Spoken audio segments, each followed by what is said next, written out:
ରାଧେକୃଷ୍ଣ ସାଙ୍ଗମାନେ ଗାଁଉଲି ଝିଅ ଲହରୀ ଓଡ଼ିଆ ଚ୍ୟାନେଲ ପୁଣି ଥରେ ସ୍ୱାଗତମ୍।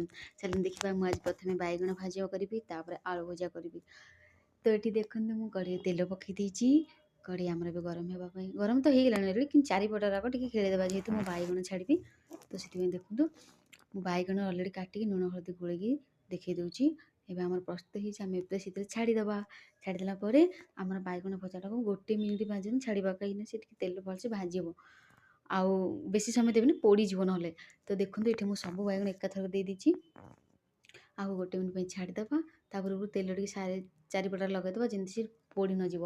ତ ଛାଡ଼ିଦେବା। ଏବେ ଆମର ହେଇଯାଇଛି 1-2 ମିନିଟ୍ ପରେ ଦେଖନ୍ତୁ ଆମର ବାଇଗଣ ଭଜା ପୁରା ପ୍ରସ୍ତୁତ ହେଇଯାଇଛି। ଆଉ ତା ପଟଟା ସିଝିବା ପାଇଁ ବୋଲେ 1 ମିନିଟ୍ ଛାଡ଼ିଦେବେ, ବାସ୍ ବାଇଗଣ ଭଜା ଆମର ପ୍ରସ୍ତୁତ ହେଇଯିବ। ତାପରେ ମୁଁ ପ୍ଲେଟ୍କୁ କାଢ଼ିକି ବି ଦେଖେଇ ଦେଉଛି କେତେ ସୁନ୍ଦର ଦେଖାଯାଉଛି ବାଇଗଣ ଭଜା, ପୁରା ଚଟପଟ। 1 ମିନିଟ୍ ନା 1 ମିନିଟ୍ ନୁହଁ, 2 ମିନିଟ୍ରେ ପୁରା ବାଇଗଣ ଭଜା ଆମର ପ୍ରସ୍ତୁତ। ତ ଆପଣମାନେ ଘରେ କେବେ କରିକି ଖାଆନ୍ତୁ। ମୁଁ ତା ସହ ଖାଲି ବାଇଗଣ ଭଜା ନୁହଁ, ଆଳୁ ଭଜା ବି କରିଛି, ଆପଣମାନେ ଥରେ ଦେଖନ୍ତୁ। ପୁରା ଘର ତିଆରି ରେସିପି, ନାହିଁ ମସଲା ବେଶୀ, ନା 5 ଷ୍ଟାର୍, ନା ନର୍ମାଲ୍, ପୁରା ମିଡ଼ିୟମ୍। ତ ଦେଖନ୍ତୁ ମୁଁ ସେଇ କଢ଼େଇରେ ସେଇ ତେଲ ଜଷ୍ଟ ହେଲା, ଆଉ ଟିକେ ତେଲ ପକେଇ ଦେଇଛି। ଆଉ ସେଠି ଫୁଟିବା ପାଇଁ ସୋରିଷ ଯୋଡ଼େ ବି ଛାଡ଼ି ଦେଇଛି। ତ ଦେଖିପାରୁଥିବ ଆମର ଏବେ ଏଠି ସୋରିଷ ସହ ତେଲ ପୁରା ଫୁଟିଗଲାଣି। ମୁଁ ତାକୁ କଞ୍ଚା ଲଙ୍କା ପିଆଜ କାଟିକି ଆଡ଼୍ କରିଦେଉଛି। ତାକୁ ଭଲସେ ଟିକେ ଘାଣ୍ଟି ଦେବା। ଦେଖନ୍ତୁ ଆମର ଭଲସେ ଖାଲି ତାର ସ୍ମେଲ୍ ଯିବା ପାଇଁ। ତାପରେ ଆମେ କାଟିକି ରଖିଥିବା ଆଳୁକୁ ସେଥିରେ ଆଡ଼୍ କରିବା।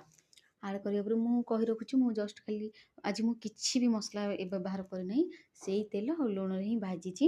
କେମିତି ଲାଗିବ ମୁଁ କହିପାରିବିନି, ଆପଣମାନେ ଥରେ ଦେଖନ୍ତୁ ଏଠି ସେ ତେଲରେ ଆମର ଆଳୁଟା କେତେ ଗ୍ରେଭି ଦେଖାଯାଉଛି। ଜଷ୍ଟ ଆମେ ଖାଲି ସ୍ୱାଦ ଅନୁସାରେ ତାକୁ ଲୁଣ ପକାଇବା ଆଉ ଘାଣ୍ଟିବା, ଘୋଡ଼େଇବା, ବାସ୍ ଆମର ପ୍ରସ୍ତୁତ ହେଇଲା ଭଜା। କିନ୍ତୁ ତା ପୂର୍ବରୁ କହି ରଖୁଛି, ମୋ ଭିଡ଼ିଓ ଲାଇକ୍ କରିବେ, କମେଣ୍ଟ କରିବେ, ସେୟାର କରିବେ, ସବସ୍କ୍ରାଇବ୍ କରିବାକୁ ଜମାରୁ ବି ଭୁଲିବେନି। ଗାଁଉଲି ଝିଅ ଲହରୀ ଟିକେ ଆଗକୁ ବଢ଼ିବା ପାଇଁ ସପୋର୍ଟ କରିବେ, ମୋର ଅନୁରୋଧ ରହିଲା ସମସ୍ତ ଭାଇ ଭଉଣୀଙ୍କୁ। ତ ଦେଖିପାରୁଥିବେ ଏଠି ଆମର ଭଜା ପ୍ରସ୍ତୁତ। 2 ମିନିଟ୍ ପାଇଁ 3 ମିନିଟ୍ ପାଇଁ ଘୋଡ଼େଇ ଦେବା, ଗଲା ପରେ ସେ ଆମର ପ୍ରସ୍ତୁତ ହେଇଯିବ। ତ ଆପଣ ତ କେବେ ଘରେ ବନେଇ ଖାଇଛନ୍ତି ଜାଣିନାହିଁ, କିନ୍ତୁ ଥରେ ଘରେ ତିଆରି ଦେଶୀ ପୁରା ବନେଇକି ଖାଆନ୍ତୁ ଘରେ। ଦେଖନ୍ତୁ ମୁଁ ସତ କହୁଛି ନାହିଁ, ଥରେ ଆପଣମାନେ ଟ୍ରାଏ କରନ୍ତୁ, ଖାଆନ୍ତୁ କରିକି, କେତେ ଟେଷ୍ଟ ଲାଗିବ ଜାଣିଛନ୍ତି ନା।